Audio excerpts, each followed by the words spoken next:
Salve Maria Santíssima. O tema da Suma Teológica que eu vou estar abordando é: os maus podem fazer milagres? É a pergunta que Santo Tomás coloca, questão 178, na edição Loyola, volume 7, o artigo 2. Quanto ao segundo, assim se procede. Parece que os maus não podem fazer milagres. Com efeito, os milagres se obtêm pela oração. Ora, a oração do pecador não merece ser ouvida, conforme diz o Evangelho de João. Nós sabemos que Deus não ouve os pecadores, e no livro dos Provérbios diz: quem desvia os seus ouvidos para não ouvir a lei, até a sua oração será execrável. Logo, parece que os maus não podem fazer milagres. Segundo ponto. Além disso, os milagres se atribuem à fé, segundo afirma o Senhor. Se tiverdes fé como um grão de mostarda, direis a este monte: transportai-vos daqui para lá, e ele se transportará. Ora, a fé sem obras é morta, diz a carta de Tiago. Assim ela não parece ter uma operação própria. Logo, parece que os maus, que não praticam boas obras, não podem fazer milagres. Terceiro ponto. Ademais, os milagres são testemunhos divinos, pois se lê na carta aos Hebreus: comprovando Deus o seu testemunho, por meio de sinais, maravilhas e vários milagres. Eis porque na igreja alguns são canonizados pelo testemunho dos milagres. Ora, Deus não pode ser testemunha do erro. Logo, parece que os maus não podem fazer milagres. Quarto ponto. Ademais, os bons estão mais unidos a Deus que os maus. Ora, nem todos os bons fazem milagres, logo, muito menos os maus. Aí Santo Tomás vai responder. Em sentido contrário, o apóstolo escreve na primeira carta aos Coríntios: ainda que eu tivesse toda a fé, a ponto de transportar montanhas, se não tiver caridade, não sou nada. Ora, todo aquele que não tem caridade é mau, como escreve Agostinho. É só este dom do Espírito Santo que distingue os filhos do reino dos filhos da perdição. Logo, parece que até os maus podem fazer milagres. Respondo: entre os milagres há os que não são verdadeiros, mas fatos imaginários que enganam o homem, fazendo ver o que não existe.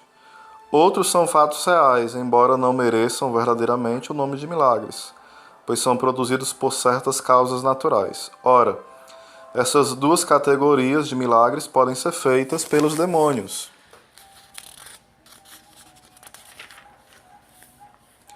Os verdadeiros milagres não podem ser realizados senão pelo poder divino, pois Deus os produz para a utilidade do homem.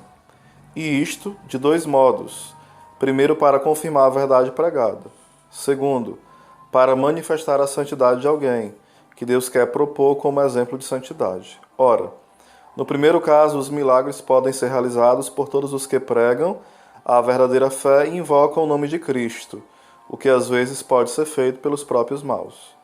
Por isso, a respeito das palavras de Mateus: acaso não profetizamos em teu nome? Diz São Jerônimo: profetizar ou fazer milagres, expulsar demônios, às vezes não vem do mérito de quem o faz, mas é a invocação do nome de Cristo, que o faz para que os homens honrem a Deus, por cuja invocação se realizam tantos milagres. No segundo caso, só se realizam milagres pelos santos, para a manifestação da sua santidade, seja durante a vida, seja depois da sua morte, tanto por si mesmo como por meio de outros. Assim lemos nos Atos dos Apóstolos: Deus fazia milagres por mão de Paulo, de tal modo que até quando se aplicavam aos enfermos, os lençóis que tinham tocado seu corpo, saíam deles as doenças, e deste modo também nada impede que algum pecador faça milagre por invocação de algum santo. Porém, tais milagres não deverão ser atribuídos ao pecador, mas àquele cuja santidade Deus pretende manifestar por meio deles. Primeiro ponto, sendo objetado: portanto, deve-se dizer que, ao tratar da oração de súplica, se ela é atendida, não é por causa do mérito de quem a faz, mas da misericórdia divina, que se estende até os maus. Por isso, às vezes, Deus ouve também a oração dos pecadores.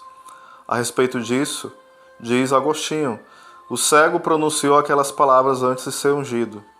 isto é, antes de ter sido perfeitamente iluminado, pois Deus ouve os pecadores. O que diz o livro dos Provérbios, a saber, a oração do que não ouve a lei é execrável. É preciso entendê-lo, referindo-se ao mérito do pecador. Contudo, essa oração às vezes alcança a misericórdia de Deus, quer para a salvação daquele que ora, como aconteceu com o publicano, de que fala Lucas, quer também para a salvação dos outros e para a glória de Deus. Segunda objeção, sendo respondida. Deve-se dizer que a fé sem as obras é morta, quando aquele que crê não vive por ela, a vida da graça. Mas nada impede que um vivo opere por um instrumento morto, como o homem quando age por meio de um bastão. E é assim que Deus utiliza como instrumento a fé do pecador. Terceiro ponto, sendo objetado. Deve-se dizer que os milagres são sempre verdadeiros testemunhos daquilo que eles confirmam. Por isso, os maus, que ensinam falsas doutrinas, não poderiam jamais fazer verdadeiros milagres para confirmar seu ensinamento, embora às vezes eles possam realizá-los em nome de Cristo, que eles invocam, e pela virtude dos sacramentos que administram. Mas aqueles que anunciam doutrinas verdadeiras fazem às vezes verdadeiros milagres para confirmá-las, mas não para atestar sua santidade. Por isso Agostinho observa: há uma grande diferença entre os milagres dos magos, os dos bons cristãos e os dos maus cristãos. Os magos os fazem por pactos particulares com os demônios, os bons cristãos em virtude da justiça pública, os maus cristãos por sinais desta justiça. Quarto ponto, deve-se dizer como Agostinho faz: não se concede a todos os santos realizar milagres, para que os fracos não caiam no erro perniciosíssimo de pensarem que em tais fatos haja dons maiores do que nas obras de justiça, com que se ganha a vida eterna. Repetindo, não se concede a todos os santos realizar milagres, para que os fracos não caiam no erro perniciosíssimo de pensarem que em tais fatos haja dons maiores do que nas obras de justiça, com que se ganha a vida eterna.